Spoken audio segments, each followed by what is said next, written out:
Files ಬರ್ತಾ ಇದೆ, ನನಗೆ ಬಾತ್ರೂಮ್ಗೆ ಹೋಗ್ಲಿಕ್ಕೆ ಕಷ್ಟ ಆಗ್ತಾ ಇದೆ, ಕೂತ್ಕೊಳ್ಳೋಕ್ಕಾಗಲ್ಲ, ನಿಂತ್ಕೊಳ್ಳೋಕ್ಕಾಗಲ್ಲ, ಇದೇ ಒಂದು ದೊಡ್ಡ ಸಮಸ್ಯೆಯಾಗಿ ಕಾಡ್ತಾ ಇದೆ ಡಾಕ್ಟ್ರೇ ಚಂದ್ರನ್ನ.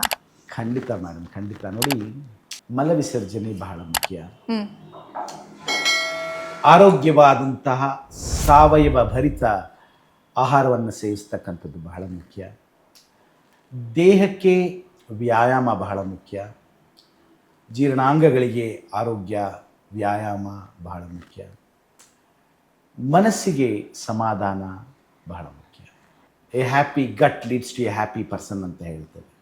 ಈಗ ನಮ್ಮ ಪ್ರತಿನಿತ್ಯದ ದಿನಾಚರಣೆಯಲ್ಲಿ ಬಹಳಷ್ಟು ಮಂದಿಗೆ, ಸುಮಾರು 1 in 3, 3 ಹೆಣ್ಣು ಮಕ್ಕಳಲ್ಲಿ ಒಬ್ಬರಿಗೆ ಜೀರ್ಣಾಂಗದ ಮತ್ತು ಸೊಂಟದ ಗುದದ್ವಾರದ ಸಮಸ್ಯೆಗಳಿರ್ತವೆ.